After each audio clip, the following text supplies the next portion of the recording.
Olá pessoal, está começando o boletim informativo de hoje, sexta-feira. E devido à greve dos caminhoneiros, amanhã não vai ter aula aqui na Universidade Fevale. Mas atenção, a Fevale solicita a todos que acompanhem no site e nas redes sociais da instituição as informações acerca da retomada das aulas. E aconteceu na tarde de ontem o Seminário de Riscos e Desastres Ambientais aqui na Universidade Fevale. O seminário sobre riscos e desastres ambientais trouxe discussões sobre o papel da educação ambiental para o tratamento das questões socioambientais em áreas de risco e desastres em Novo Hamburgo, que se concentram no bairro São José e Vila Dil. Porque é um momento, um grande fórum, onde nós nos encontramos, dialogamos sobre as nossas experiências, dialogamos sobre metodologias que nós estamos desenvolvendo, junto à comunidade e também através das pesquisas realizadas. Para a professora e coordenadora do seminário, é importante que a população saiba as áreas de risco da cidade para junto buscar alternativas para melhorar as condições de vida da comunidade. Um dos caminhos para a redução de risco é a informação, é o diálogo e é o despertar para que todas as pessoas do município de algum modo reconheçam os riscos que estão atrelados às questões naturais, como os morros, as áreas de proteção, as margens de rio. O projeto, em parceria com a Defesa Civil, está com inscrições abertas para a primeira edição do curso de Agente Mirim da Defesa Civil. O público-alvo são estudantes das escolas dos bairros São José e Redentora e das vilas Dil e Quefas. A diretora de Relações Internacionais da Fevale vai representar a instituição em evento nos Estados Unidos. Paula Kundry participará da conferência anual NAFSA, Association of International Educators, na Filadélfia, nos Estados Unidos. Paula debaterá a possibilidade de novos convênios e bolsas de estudos, além de participar de reuniões com universidades parceiras nas Américas do Norte e do Sul, Europa e Ásia. O evento acontece entre os dias 27 de maio e 2 de junho e reúne aproximadamente 9.000 profissionais de 100 países na área de educação internacional. A qualidade de vida tem sido cada vez mais a escolha da terceira idade e a prática de atividades físicas é a grande aliada para quem quer manter a saúde firme e forte. Confira na reportagem da TV UCPEL, parceira da Rede Prosa, a rede gaúcha de TVs universitárias.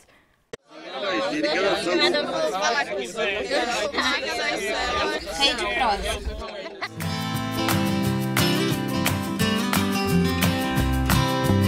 A prática de exercícios físicos é cada vez mais parte da rotina da terceira idade.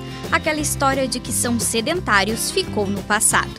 Olha, eu comecei a praticar com 73 anos de idade. Fazem 10 meses que eu estou na academia. E o porquê foi por orientação da minha cardiologista. E eu mesmo já tinha necessidade disso. Embora eu tivesse uma vida sempre ativa, nunca fui sedentário, é outro tipo de movimento, outro tipo de exercício que tu fazes. A preocupação com a saúde e com a qualidade de vida tem falado mais alto e feito com que muitos idosos procurem atividades para se exercitarem. Eu adotei isso aqui assim como uma das prioridades do dia. Então eu venho para cá e depois eu vou fazer as outras coisas. E o período que eu fico aqui, nem celular fica ligado, quer dizer, aquela 1 hora que eu passo aqui, eu considero que é minha, é para a minha vida, é para o meu bem-estar, faz bem para o físico e faz bem mentalmente. Tu encontra novos amigos, novas amizades, eu não estou aqui para criar músculos, etc, eu estou aqui para me exercitar, mas os músculos estão surgindo aos pouquinhos também. Já devem ter percebido que ele leva a sério, mas a dedicação não é só na academia. O preparo começa em casa. Procuro alimentar-me com coisas leves, ou às vezes com algum cereal, e não muito, antes de vir. E depois que eu faço os exercícios, a mesma coisa. E claro que mudei os meus hábitos alimentares também, procurando uma alimentação mais sadia e mais adequada àquilo que eu estou fazendo. O treino do seu Vilmar é adaptado de acordo com as suas condições de saúde, com acompanhamento de uma instrutora. O seu Vilmar tem um problema cardíaco, então ele é uma pessoa bem ativa, ele faz muitos exercícios aqui na academia, ele vem todos os dias, então ele faz coisas que melhorem o desenvolvimento físico dele, ele trabalha bastante força muscular, ele tem se desenvolvido bastante, ele vai fechar 1 ano agora com a gente, ele trabalha sempre dentro disso que ele pode. Quando ele esteve aqui com a gente, ele trouxe os exames médicos dele e a gente montou um treinamento em cima do que ele poderia fazer junto com a prescrição do médico dele.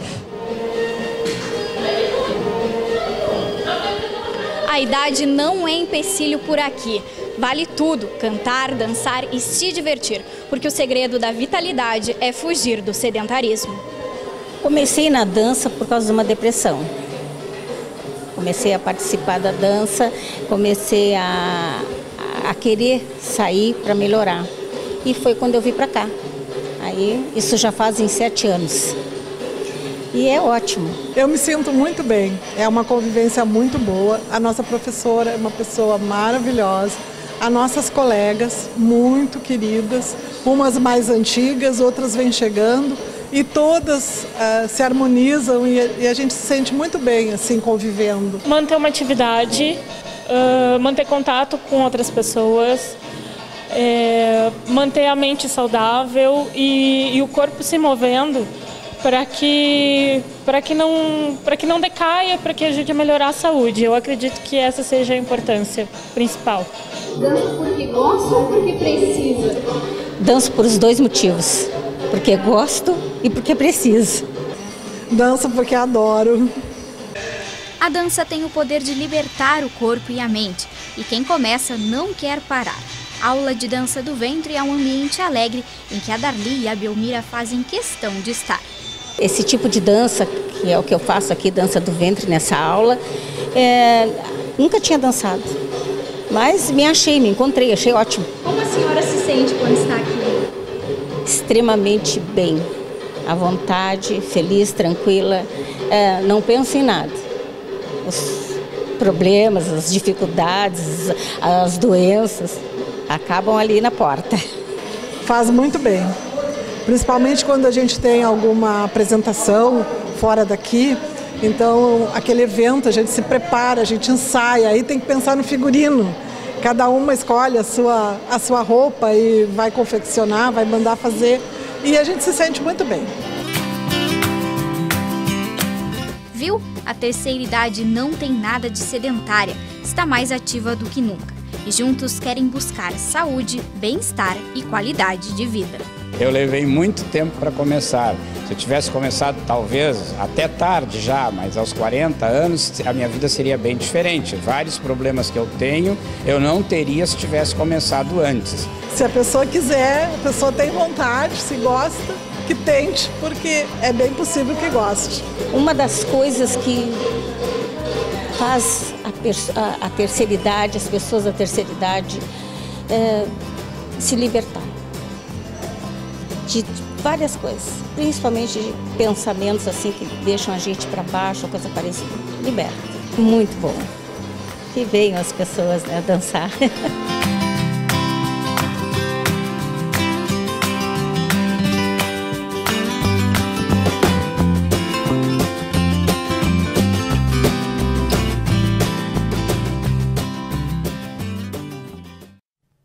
Mais de 1/3 das pessoas acima de 60 anos que já estão aposentadas no Brasil continuam trabalhando.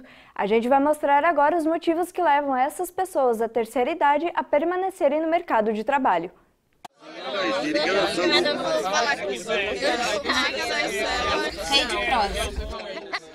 Eu gosto tanto da fotografia que pretendo trabalhar enquanto tiver força e puder acompanhar a evolução do momento, né?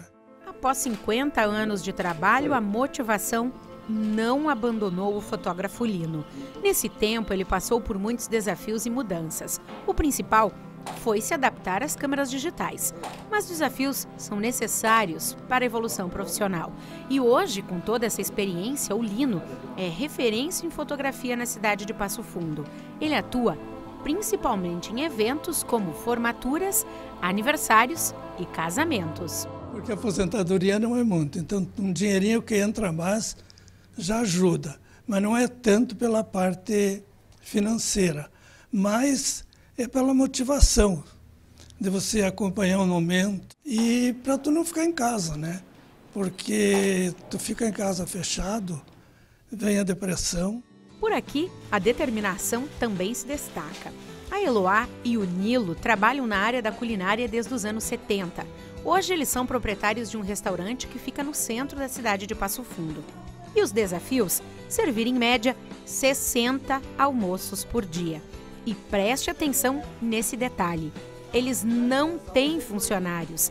Enquanto a Eloá se dedica preparando o almoço, o Nilo faz as saladas e atende os clientes.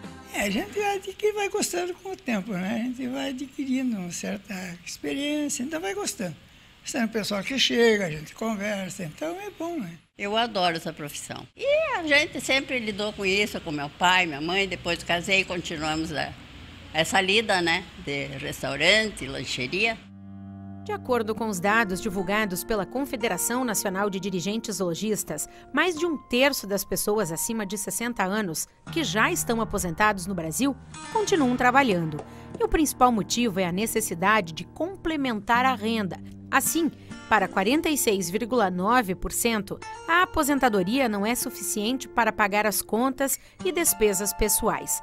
Já 23,2% dizem que continuam no mercado para manter a mente ocupada e 19,7% para se sentirem mais produtivos. Outros 9,1% dizem que precisam trabalhar para ajudar os familiares. Hoje, o idoso, a pessoa idosa, o velho, precisa estar no mercado por uma questão de sustentação. Ele está perdendo uma relação de manutenção das suas condições de família e, para isso, precisa buscar novas rendas. Algumas vezes vinculada à sua atividade que foi desenvolvida ao longo do tempo, algumas vezes completamente diferente da atividade que ele passa a realizar. E exemplos como o do casal, do restaurante, do fotógrafo podem ser seguidos. Afinal, eles são a prova de que é possível, sim, envelhecer com qualidade de vida, mesmo trabalhando. A profissão de fotógrafo eu agradeço muito. Eu formei, com a minha fotozinha pequena que eu tinha, formei 3 filhos na faculdade, então eu sou muito grato à fotografia. Quando tiver força, velhinho, deixar trabalhar, vamos trabalhar. Não vou parar. Né? Me sinto bem, gosto do que faço, adoro.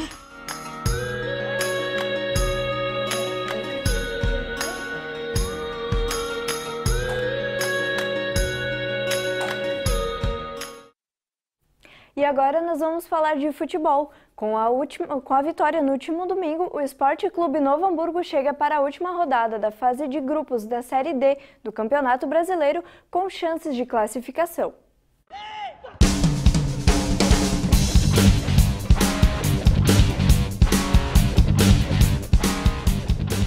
Há mais ou menos uma semana atrás, todos dariam como improvável a classificação do Noia para a próxima fase. E o clima aqui no estádio do Vale era mais ou menos assim. É difícil de falar, né? O Paulo falou pra gente ter confiança, né? É uma situação complicada, a gente não tem mais ficar falando vai dar, a gente tem que ser realista, uma situação muito complicada, né? Mas nós temos que se assumir. Porém, no último final de semana, o Novo Hamburgo venceu o Tubarão lá em Santa Catarina pelo placar de 2-1 e o Cianorte empatou em 0-0 com a Ferroviária. Agora, para o Noia se classificar, precisa vencer a Ferroviária aqui no estádio do Vale e torcer para que o Cianorte não vença o líder Tubarão. Com os resultados do último final de semana, o Esporte Clube Novo Hamburgo vê uma luz no fim do túnel. A única situação que nos deixa vivo é a vitória, assim como era lá em Tubarão. Lá fizemos um bom segundo tempo, muito bom segundo tempo, né? Apesar do primeiro não termos jogado bem, mas o segundo superou as expectativas. E a gente precisa pelo menos fazer parecido com o que fez lá contra o Tubarão, né?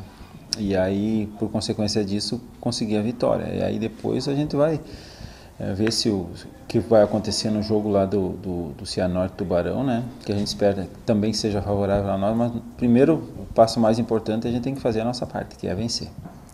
Nós temos que pensar primeiro no jogo de domingo agora, depois a gente vai ver se vai ter chance de classificar com a combinação dos outros resultados. E o que o Paulo tem passado para vocês?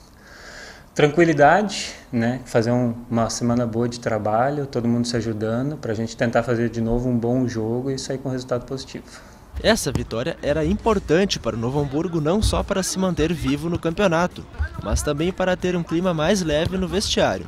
Para o treinador Paulo, a vitória do último jogo trouxe confiança ao grupo.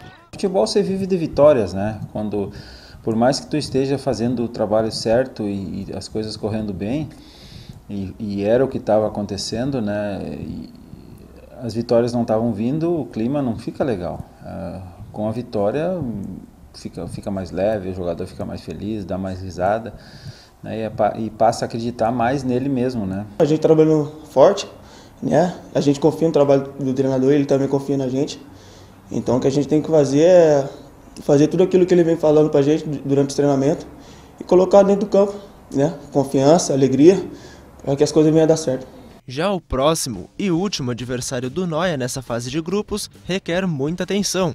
Mesmo eliminada, a Ferroviária entra em campo com o objetivo de vencer. Acho que eles vão vir aqui para tentar ganhar. Eu acho que em nenhum momento acredito eu que algum jogador vai entrar dentro de campo para perder, né? Então, com certeza vão vir para ganhar o jogo e nós temos que ser muito inteligentes para vencer deles. Sempre faço essa análise pelo que eu seria, né? Se nós tivéssemos eliminados, nós ia estar treinando do mesmo jeito e ia querer entrar no último jogo para tentar uma vitória. A Ferroviária não tem vitória ainda, eles estão atrás da primeira vitória, assim como nós estávamos também. Então são profissionais, com certeza depois do campeonato a diretoria vai fazer uma análise de quem foi bem e quem não foi bem, então com certeza eles vêm aqui para jogar, para ir bem, para continuar, pelo menos continuar na Ferroviária, que é um time de primeira divisão de São Paulo.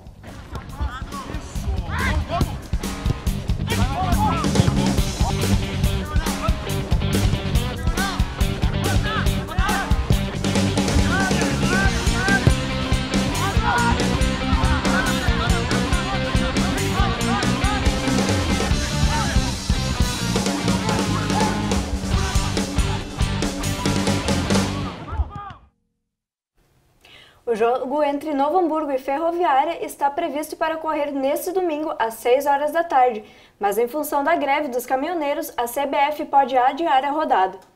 E hoje é comemorado o Dia do Orgulho Geek, uma iniciativa que defende o direito das pessoas em serem geeks ou nerds. E para trazer mais informações sobre essas culturas, está aqui conosco no estúdio o professor do curso de Comunicação Social, Cristiano Max Pereira. Olá, professor, seja muito bem-vindo. Obrigado pelo convite. Bom, então, para começar, o que caracteriza a cultura geek? A cultura geek, ela é não é uma espécie de evolução, mas ela é uma descendência da cultura nerd, né? Na verdade, começa com a cultura nerd. Os nerds eram como eram chamados os que a gente chama aqui no Brasil de CDFs nas escolas, né? Desde sempre nos Estados Unidos, no exterior.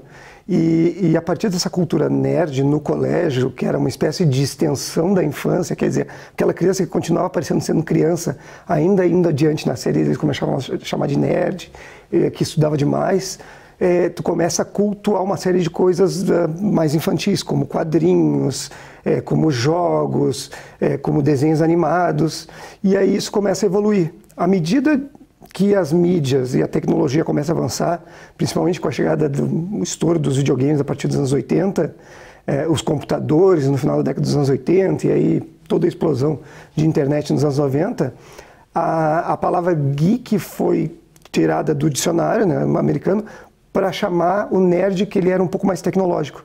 Então todo geek ele é um nerd, só que ele é um nerd tecnológico. Né? Nem todo geek ele é um nerd como aquele nerd que cultuava as questões de infância, que gosta de quadrinhos, gosta de super-herói, gosta de desenho animado, um brinquedo ali, outro ali. Tu pode ter os geeks, são nerds tecnológicos, extremamente no estilo, às vezes, da cultura hacker. Né? Tu tem os nerds, que são realmente os de quadrinhos, de seriados, de desenhos animados, mas muitas vezes, na maior parte das vezes, hoje em dia, tu tem um geek que mistura todas as coisas. E quem que são os ícones dessa cultura?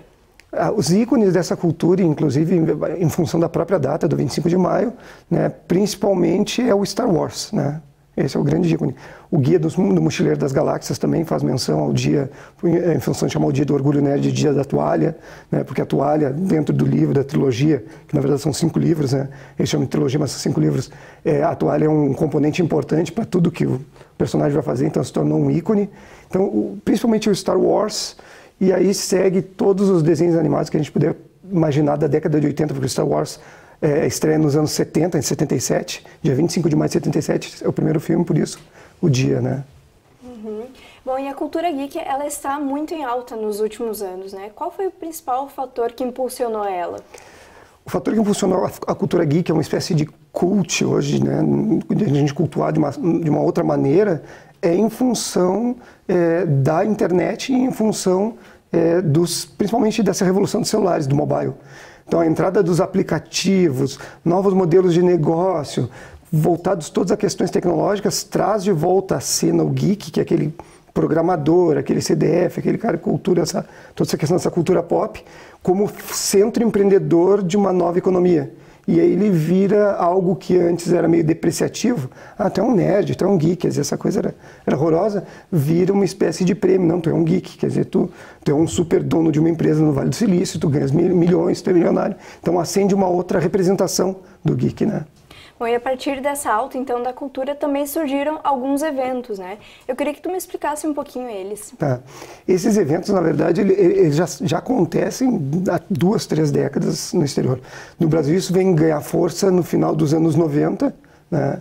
E hoje, então, é uma super febre, né? A gente tem a Comic Con em São Paulo, em dezembro, que acho que está na 5ª ou na 6ª edição, que está se tornando grandiosa na América Latina, inclusive. Mas existem eventos muito menores, que são eventos que cultuam toda essa cultura que tu está colocando aqui, nerd, geek, os personagens dos desenhos animados, não só a gente chama dos cartoons, que são os desenhos animados americanos, mas dos animes, que são os desenhos animados japoneses, né? Então, as pessoas vêm fantasiadas, que a gente chama de cosplay, né? Na verdade, com toda o costumer, né? Que é a indumentária do personagem, tem campeonatos de atuação, né? dos personagens, trazem os dubladores brasileiros. Então, é uma coisa mundial, regionalizada também, e que, assim, tem aí no calendário hoje da cultura nerd aqui no Rio Grande do Sul, tu deve ter no mínimo umas 20, 24 feiras acontecendo no ano, 2 por mês no mínimo. São bastantes, São muitas feiras. Bom, e hoje é o dia, né, do Orgulho Geek. E quais transformações ainda precisam ser feitas para que haja uma aceitação maior da comunidade? Olha, eu não vejo assim como uma aceitação maior da comunidade. Hoje, todo mundo é nerd, todo mundo é geek. Quer dizer, não é praticamente, tu vê um filme como Vingadores Guerra Infinita, que vai ao cinema e quem não foi ver? São poucas as pessoas, né? Tem tu rebalanceia a cultura. Tá? Mas, claro, uma das partes que talvez seja importante de se lutar dentro da cultura nerd ou da cultura geek, nos colégios principalmente, é a questão do bullying. Porque, né, a cultura nerd nasce com o bullying como sendo o seu grande vilão. Se a gente fosse brincar de super-herói e vilão, né, o bullying é isso. Então, hoje, cultuar essas coisas por muitos ainda é visto como se tu fosse um infantiloide, um imbecil, alguma coisa desse tipo. E isso causa muito problema de bullying. Quando tu vai para a fase adulta, claro, tu já sabe se defender um pouco. Mas esse é um dos grandes problemas da cultura. Professor, muito obrigada pela tua participação. E o Boletim Informativo de hoje fica por aqui. Um bom final de semana a todos e até segunda-feira. Tchau, tchau!